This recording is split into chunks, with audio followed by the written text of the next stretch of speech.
Nous sommes en 710 après Jésus-Christ. L'islam est installé au Maghreb. Moussa ben Nusayr a conquis les derniers bastions byzantins et a calmé les dernières poches de résistance berbère. L'Afrique romaine est morte. Désormais, la région appartient à un nouvel empire, l'empire omeyyade. Cet empire est impressionnant, il va des rives de l'Atlantique aux plaines d'Asie centrale. L'islam est né dans le désert, mais sa capitale est une ancienne ville de l'empire byzantin. Damas va produire une culture qui est un savant mélange de rigorisme arabe et de raffinement byzantin. Le califat est la seule autorité religieuse et politique de l'islam. Mais il existe de nombreux contestataires. Il existe différents courants politico-religieux qui s'opposent au pouvoir du calife. Ces deux courants contestataires sont les chiites et les kharijites, ou comme on dit en arabe, Shia et al-Khawarij. Les chiites étaient partisans de Ali ibn Abi Talib et ils se sont opposés à Muawiyah. Les kharijites, quant à eux, se sont opposés à la fois à Muawiyah et à Ali. L'Afrique va bientôt être sensible à ces courants contestataires. Pour l'instant, elle se remet doucement de la conquête musulmane. La conquête a été un véritable bouleversement pour la société africaine, et tout a changé depuis l'arrivée des Arabes. La société romano-africaine est en train de devenir le Maghreb islamique. Le califat a remplacé l'Empire romain, les Arabes ont remplacé les Byzantins, et l'islam a remplacé le christianisme. Au niveau de la langue arabe a remplacé le latin comme langue administrative, et la langue populaire des villes romaines, qui était elle-même un mélange de latin et de punique, disparaît et se fond dans un nouveau langage, l'arabe dialectal maghrébin, qui est en train de se former dans les villes. Les Arabes ont repris toutes les institutions de l'Afrique romaine. À part la ville de Kairouan, qu'ils ont fondée eux-mêmes, ils se sont installés dans les anciennes villes romaines. L'Afrique romaine était divisée en plusieurs provinces, qui n'étaient pas toutes romanisées de la même manière. À l'est, il y avait des provinces très romanisées, la province de Carthage, la Byzacène, la Tripolitaine et la Numidie. Ces provinces vont devenir ce que les Arabes appellent Ifriqiya. D'ailleurs, les noms de Numidie et de Byzacène vont disparaître, et tout va être fondu dans le concept d'Ifriqiya. À l'ouest, il y avait des provinces romaines de Mauritanie qui étaient peu romanisées, et des royaumes berbères indépendants. Les Arabes appelleront tout ça El-Maghreb, le Maghreb. Plus tard, on parlera de Maghreb al-Aqsa, le Maghreb extrême, pour l'ouest du Maghreb, et Maghreb al-Awsat, le Maghreb central, pour le centre, et même parfois de Maghreb al-Edna, ou Maghreb proche, pour l'Ifriqiya. Les anciennes provinces très romanisées de l'est du Maghreb ont été les plus difficiles à conquérir. Mais au final, ce sont les zones où les Arabes se sont implantés le plus solidement. Les régions de l'ouest, qui n'étaient pas très romanisées, resteront assez peu arabisées. Les Arabes s'implanteront dans quelques grandes villes et enverront des missionnaires parmi les communautés berbères. Et l'islam va se diffuser petit à petit chez les berbères du centre et de l'ouest du Maghreb. Avant l'arrivée de l'islam, le monde romano-africain était en plein déclin, mais le monde berbère était en pleine effervescence. L'arrivée des musulmans va achever le monde romain et libérer toute l'énergie du monde berbère. Les berbères vont s'implanter partout dans le Maghreb et diffuser leur culture, c'est-à-dire leur langue, leurs mœurs, mais aussi et surtout leurs rapports sociaux. La société berbère reposait sur les rapports entre tribus, c'est-à-dire exactement les mêmes mécanismes que les sociétés arabes. Pour cette raison, le monde berbère va apparaître beaucoup plus familier aux chroniqueurs arabes qu'il ne l'était aux chroniqueurs grecs et latins. Et le détail des confédérations va nous être beaucoup mieux connu. Les berbères étaient divisés en plusieurs grandes tribus, elles-mêmes divisées en plusieurs branches. Et les tribus se donnaient des ancêtres mythiques en commun. Mais en réalité, les groupes étaient mouvants, car les tribus se déformaient et se reformaient avec le temps. À chaque fois qu'une tribu se forme, les membres considèrent toujours qu'il y a un ancêtre en commun, et qu'ils descendent tous de cet ancêtre. Et ces ancêtres étaient souvent réinventés, pour donner un sens familial à la tribu. On voit fleurir des noms comme Mazir, l'ancêtre des Amazir, Bur, l'ancêtre des Berbères, ou encore Ifriqos, l'ancêtre des Africains. Ces noms peuvent paraître ridicules à nos oreilles, mais c'est important de les connaître, car ils donnent une indication sur la composition des tribus, et sur la manière dont elles se considéraient elles-mêmes. Si on parle de Mazir, l'ancêtre des Amazir, ce qu'on doit comprendre, c'est qu'il y avait un grand groupe qui se considérait comme Amazir, et que ce grand groupe en question se subdivisait lui-même en deux sous-groupes. Les tribus dont on parle ne sont figées ni dans le temps ni dans l'espace. Les mouvements de population étaient très difficiles à suivre, à tel point que des branches d'une même tribu pouvaient se retrouver au même moment à des endroits très différents, et qu'un même endroit pouvait abriter des tribus différentes. À la période où on parle, le sentiment d'appartenance n'est pas national ou géographique, mais il est tribal. Les gens se fichent de savoir à quelle province ils appartiennent ou dans quelle région ils vivent. Leur marqueur identitaire, c'est leur tribu d'appartenance. Une tribu peut très bien être en conflit avec une tribu voisine, et s'allier avec une tribu cousine qui se trouve à des milliers de kilomètres. Et l'histoire du Maghreb, c'est ça. Politiquement, les États existent depuis l'Antiquité, et les frontières actuelles correspondent à peu près aux anciens royaumes de l'Antiquité. Mais anthropologiquement, les tribus n'ont jamais cessé de se déplacer de part et d'autre de ces frontières. Les tribus se sont tellement déplacées et les gens se sont tellement mélangés qu'aujourd'hui tout le monde au Maghreb a des ancêtres de partout. Et le Maghreb c'est ça, 100 millions de cousins. Il serait presque impossible de dresser une liste de toutes les tribus tellement elles sont nombreuses, mais on peut en présenter quelques-unes.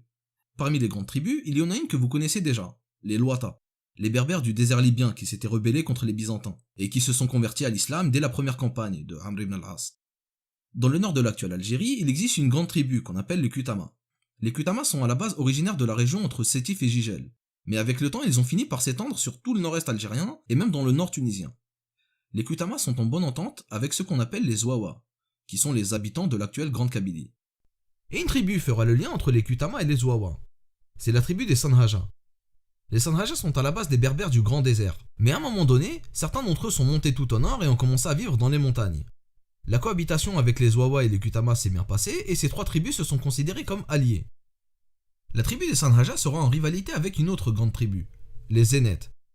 Les Zénètes sont des berbères semi-nomades de l'Atlas saharien. Ce qu'on pense savoir sur eux, c'est qu'à l'origine ils viennent de Libye, puis qu'ils se sont déplacés vers les Aurès, et que de là-bas ils se sont dispersés partout dans le Maghreb. Ils ont eu des branches dans l'ouest algérien, autour de Tlemcen et dans l'Ouarzenis, mais ils étaient aussi présents dans le Moyen Atlas au Maroc et dans le Rif, et même en Tunisie. À travers l'histoire, les Zénètes et les Sanhaja vont entretenir une grande rivalité, et cette rivalité sera même exportée en Andalousie. Durant tout le Moyen-Âge, l'Andalousie sera une sorte d'extension du Maghreb. La conquête de l'Andalousie se fera avec des troupes venues du Maghreb. Les gens qui peuplent l'Andalousie sont un mélange d'Arabes, de Berbères et d'Européens locaux. Et après la reconquête chrétienne, la plupart des musulmans andalous iront peupler les grandes villes du Maghreb. Les événements de l'Andalousie auront des grandes conséquences sur le destin du Maghreb, et même de l'Algérie en particulier. Mais on aura l'occasion d'y revenir. À l'époque où on parle, l'Andalousie est en train d'être conquise. Tariq Ben Ziyad traverse le détroit de Gibraltar en 711, et 5 ans suffiront à conquérir toute la péninsule, jusqu'aux Pyrénées. De nombreuses tribus du Maghreb ont été amenées au nord de l'actuel Maroc pour fournir des soldats pour la conquête de l'Andalousie. Le problème est que cette conquête s'est avérée plus chère que prévu. Elle coûte cher en argent, en temps, en énergie et en vie humaine. Et c'était les Berbères qui supportaient ce coût. L'administration omeyyade faisait payer aux Berbères des impôts de plus en plus hauts, elle prenait de plus en plus de soldats, et elle les mettait même en première ligne lors des batailles. Et ce système n'était pas limité à l'Afrique. En fait, c'est comme ça que fonctionnait tout le califat omeyyade. Il faut savoir que l'empire omeyyade de l'époque est impressionnant. Il est étalé sur 3 continents et il abrite quelque chose comme 60 millions de personnes, c'est-à-dire 29% de la population mondiale. C'est énorme. Et comme pour tous les empires de ce calibre, il faut pouvoir gérer des populations avec des ethnies différentes, des identités différentes et des sociétés différentes. Généralement, les empires ont le choix entre 2 modèles quand il s'agit de gérer plusieurs ethnies. Soit ils ont un système hiérarchique dans lequel une ethnie domine les autres, soit ils ont un système universel dans lequel tout le monde est considéré égal à partir du moment où il adopte certains critères culturels. L'Empire romain, par exemple, était passé petit à petit du modèle hiérarchique au modèle universel. Et l'Empire omeyyade va plutôt faire le chemin inverse. À la base, l'islam est une idéologie universelle et n'importe qui fait partie de la Oumma tant qu'il adhère à l'islam. Mais en même temps, les Omeyyades ont repris leurs vieux réflexes tribaux, et ils ont vite favorisé les Arabes par rapport aux non-Arabes. Dans la loi islamique, il existe 2 statuts, les musulmans et les non-musulmans. Les non-musulmans en terre d'islam ont le statut de dhimmi, c'est-à-dire ceux qui ont signé un pacte. Ils sont exemptés de l'armée, mais ils doivent payer des impôts supplémentaires. Ils doivent payer un impôt pour la protection, qui s'appelle la jizya, et un impôt foncier, qu'on appelle le kharaj. Les Omeyyades vont créer une nouvelle catégorie pour les musulmans non-arabes nouvellement convertis. Ça sera les mawalis, c'est-à-dire les dépendants. Les mawalis sont des musulmans, donc ils doivent fournir des troupes à l'armée. Mais en même temps, ils doivent quand même payer le kharaj. Et pour couronner le tout, les Omeyyades vont aussi limiter le nombre de conversions pour continuer à prélever la jizya. Cette politique discriminatoire pouvait tenir lorsque les Arabes étaient majoritaires dans l'Empire et que les non-Arabes étaient qu'une minorité. Mais dès lors que l'Empire s'est agrandi et que des populations non-arabes l'ont rejoint, les mécontentements ont commencé à réellement menacer le califat. Et ça donnera de la voix au mouvement contestataire, au mouvement khawarij et chiite. En 717, un calife qui s'appelle Omar ibn Abdelaziz va avoir le pouvoir. Ce calife va tenter de réformer la politique omeyyade. Il va arrêter petit à petit les différences entre arabes et non-arabes. Il va libérer de nombreux esclaves et les renvoyer chez eux. Il va abroger les impôts et faciliter les conversions. Et il va même entamer des discussions avec les chiites et les khawarij. Ce calife va être très populaire partout dans l'empire. Mais il va gêner la noblesse omeyyade. Et il va se faire assassiner 3 ans après le début de son mandat. À sa mort, les chiites et les kharijites comprennent qu'il n'y a plus de solution à attendre. Et la contestation va alors prendre toute son ampleur. Les Khawarij avaient fait parler d'eux lors de la première fitna, lorsque Ali ibn Abi Talib et Muawiyah s'étaient disputés le pouvoir. Les Khawarij s'étaient opposés aux deux, Ils ont voulu tuer les deux et mettre au pouvoir quelqu'un qui ne serait pas intéressé par le pouvoir, mais finalement ils n'ont réussi à tuer que Ali.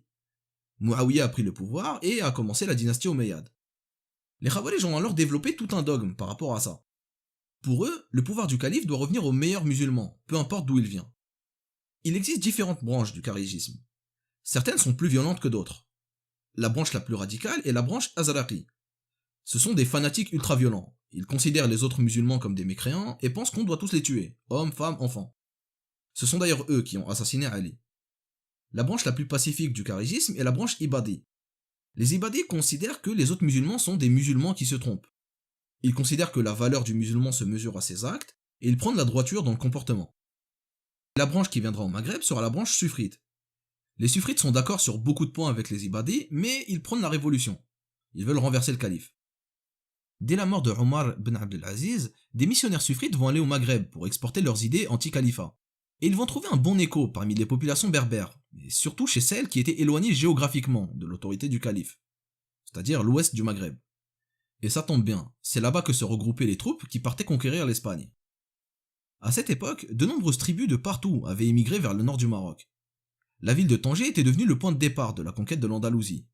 Et c'est là-bas que va démarrer la première grande révolte du Maghreb. Dans le courant des années 730, les armées musulmanes s'embourbent dans la conquête de l'Andalousie. La bataille de Poitiers va stopper leur avancée en 732. Les armées musulmanes s'amenuisent et les campagnes coûtent de plus en plus cher. Le gouverneur de Kairouan va prendre de plus en plus de soldats chez les berbères et il va augmenter les impôts pour financer la guerre. Et les berbères ne supporteront plus du tout la situation. En 739, il y aurait une insurrection dans la région de Tanger. La révolte sera menée par les tribus berbères du nord marocain et aussi par certaines tribus fraîchement installées dans la région pour aller conquérir l'Andalousie. L'homme que les Kharijites choisissent pour chef s'appelle Maïsara. Il vient d'une tribu qui s'appelle les Madrara. Sa tribu est minoritaire dans la région, mais ce n'est pas un problème pour les Kharijites. Pour les Kharijites, la race ou la tribu ne doit pas être prise en compte pour désigner le chef. En décembre 739, le gouverneur arabe de Tanger va envoyer la quasi-totalité de ses soldats pour tenter de conquérir la Sicile. La ville de Tanger s'est vidée de tous ses soldats. Les Kharijites berbères vont profiter de l'occasion et attaquer la ville. Ils prennent Tanger très facilement et ils mettent à mort le gouverneur. En apprenant ça, le gouverneur de Kairouan demande à faire rapatrier l'armée en urgence pour aller reprendre Tanger. Mais comme cette armée mettait du temps à revenir de Sicile, alors il envoie une petite troupe de soldats d'élite, des soldats de Kairouan, pour retenir des insurgés en attendant le retour de l'armée. D'autres tribus vont rejoindre la rébellion. Les tribus zénètes qui se trouvaient à l'époque dans l'ouest algérien et le nord-est marocain. Et ces zénètes vont reprendre la révolte en main. Pour une raison mystérieuse, ils font assassiner Maïsara, le chef des Kharijites, et ils font élire un nouveau chef, quelqu'un de chez eux, Khalid ibn Hamid el-Zenati. Khalid el-Zenati va se confronter à l'armée de Kairouan. L'armée de Kairouan est dirigée par un autre Khalid, Khalid el-Fihri, le petit-fils de Uqba. On a donc Khalid le berbère contre Khalid l'arabe. Et c'est Khalid le berbère qui va gagner. Il va massacrer l'armée de Kairouan.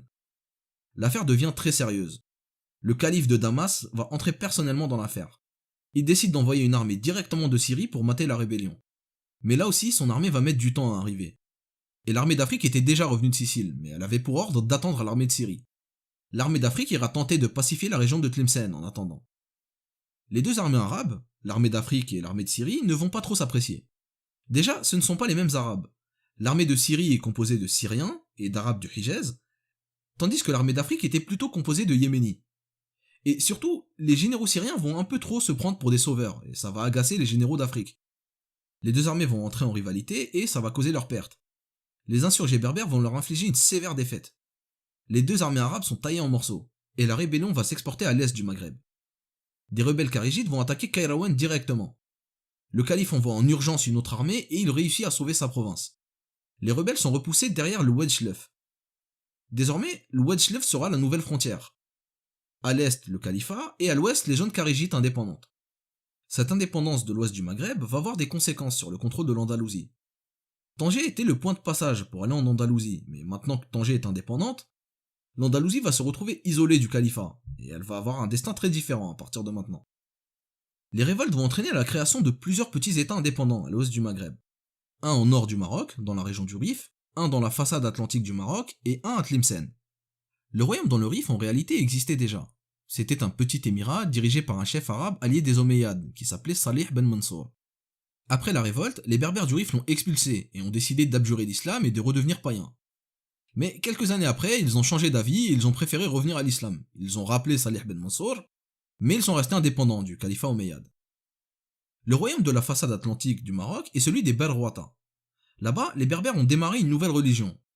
Une religion fortement inspirée par l'islam, mais une religion différente de l'islam. Ils ont un Coran différent, des rites différents, et ils ont même un nouveau prophète. De ces trois royaumes, c'est celui de Tlemcen qui sera véritablement le premier royaume kharijite. Le royaume de Tlemcen est tenu par la tribu des Banu Ifren, un des clans les plus puissants de la grande tribu des Zénètes. Le royaume est régi selon le dogme suffrite. Les débuts du royaume sont un peu obscurs. On pense que c'est Khalid el-Zenati qui l'a fondé, mais qu'il est mort peu de temps après et que c'est Abu Qura qui est devenu le premier chef du royaume de Tlemcen. Ce royaume est le premier royaume musulman indépendant de l'histoire de l'islam. Les Omeyyades viennent de perdre la moitié du Maghreb, mais ils ne sont pas au bout de leur peine. Les révoltes du Maghreb ont fait perdre des provinces, mais elles n'ont pas touché le cœur du califat. En Orient, il va y avoir une révolte de très grande ampleur qui va entraîner la chute de la dynastie omeyyade. Cette révolte trouve son origine dans la rivalité qui existait entre les deux grands clans de la tribu de Quraysh. Entre d'un côté les Banu Umayya, qui vont devenir la dynastie des Omeyyades, et de l'autre côté les Banu Hashim, la branche à laquelle appartenait le prophète alayhi salatu wassalam, et son cousin Ali ibn Abi Talib. Lorsque les Omeyyades ont pris le pouvoir, les descendants d'Ali ont fait un certain nombre de révoltes, mais elles ont toutes été stoppées. Et une autre famille va émerger, les Banu Abbas, les fils de Abbas. Abbas était l'oncle du prophète et de Ali. Donc les Banu Abbas étaient eux aussi des Banu Hashim. Ils n'étaient pas les descendants d'Ali, mais comme ils étaient Banu Hashim, alors ils avaient quand même la sympathie des chiites. Et les Banu Abbas vont avoir une stratégie très intelligente. Ils vont offrir un soutien financier à la famille d'Ali et aux chiites, mais ils ne vont jamais les suivre militairement. Ils vont les laisser mener leur révolte et perdre leur révolte tout seuls. Ce qu'ils vont faire, c'est qu'ils vont mener un travail de propagande contre les Omeyyades. Un travail de propagande discret mais efficace. Ils vont fédérer toutes sortes de gens qui en avaient gros contre les Omeyyades. Les chiites, les khawarij, mais aussi et surtout des non-arabes qui étaient discriminés par la politique omeyyade. Et ils vont réussir à faire adhérer à leur cause des gens d'une région qui s'appelle le Khorasan. Le Khorasan est une grande région à l'est de l'Iran. C'est l'actuel Afghanistan, l'Ouzbékistan, Tadjikistan et Turkménistan. Et c'est une armée du Khorasan, menée par un homme qui s'appelle Abu Muslim al-Khorasani, qui va faire tomber les Omeyyades. Abu Muslim al-Khorasani viendra à bout quasiment tout seul du califat omeyyade. Mais il ne cherche pas à être calife. Il va laisser le califat à la famille des Banu Abbas. Les Banu Abbas vont achever les Omeyyades et devenir calife à la place du calife. Ils vont devenir ce qu'on appelle les Abbassides. Les Abbassides vont entrer au pouvoir et transférer la capitale en Irak. Désormais, le cœur de l'empire n'est plus l'Arabie romaine, mais l'Arabie perse. Les Abbassides vont être plus souples avec les non-arabes. Ils vont intégrer des non-arabes dans les hauts postes de l'armée, et ils ne sont pas expansionnistes. Contrairement aux Omeyyades, ils ne vont pas chercher à diffuser l'islam. Ça réduira le coût de la guerre et ça leur permettra de prélever moins d'impôts sur les provinces. Mais ça reste un pouvoir autocratique et héréditaire. Le leader des Abbassides s'appelait Abu Abbas al-Saffah, Abu Abbas le sanguinaire. Et croyez-moi, il portait bien son nom. Il va littéralement massacrer la famille omeyyade. Il ne veut laisser aucun survivant. Il les traque tous et les tue un par un. Un prince omeyyade va réussir à s'enfuir. Abd al-Rahman ad-Dakhil. Abd al-Rahman ad-Dakhil a une mère berbère et donc il va s'enfuir au Maghreb. Puis il va rentrer en Andalousie. Et là-bas il va fonder un royaume, l'émirat omeyyade de Cordoue. En 758, 8 ans après l'avènement des Abbassides, un autre courant du kharijisme va faire parler de lui au Maghreb, l'ibadisme. Cette année-là, une tribu berbère qu'on appelle les Urfajouma avait chassé les gouverneurs arabes de Kairouan et pris le pouvoir dans les Frika. Les chefs de cette tribu se comportaient de manière tyrannique, à tel point que les autres berbères vont se rebeller contre eux et les chasser de Kairouan.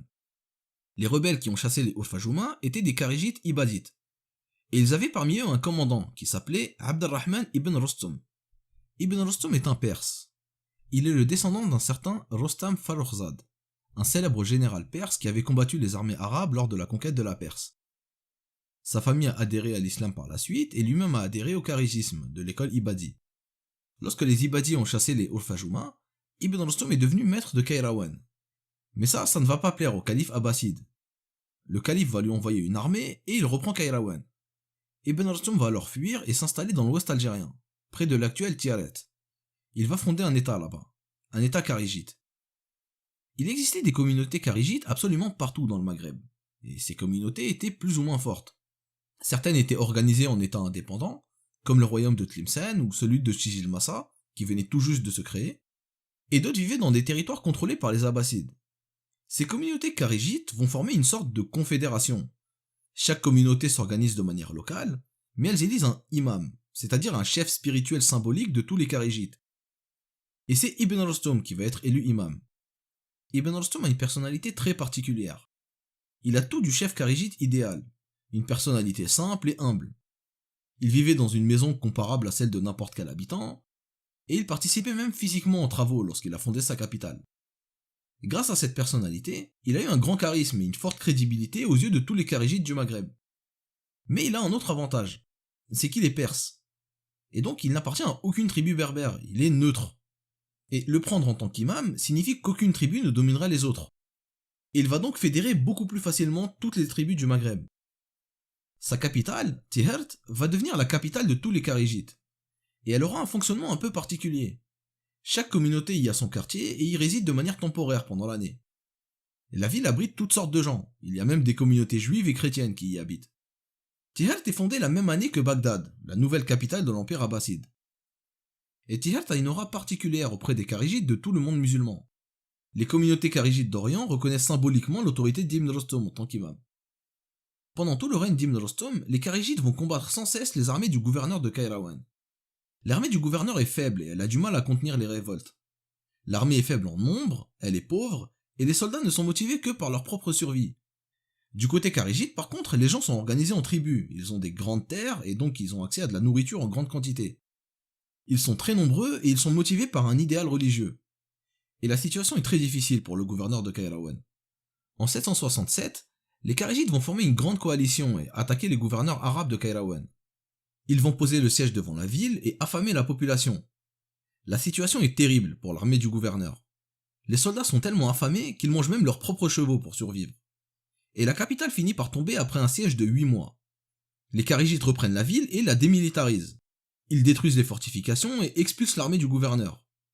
Ils renvoient les soldats en Orient par groupe de 5, une gourde d'eau et un morceau de pain chacun. Mais la victoire des kharigites ne va pas durer longtemps. Le calife va envoyer une armée d'Irak et reprendre une nouvelle fois Kairouan. Les Abbassides reprennent leur capitale en Afrique et l'équivalent du nord de la Tunisie actuelle, mais pas le reste du territoire. Tout le nord-est algérien est en situation de quasi-indépendance.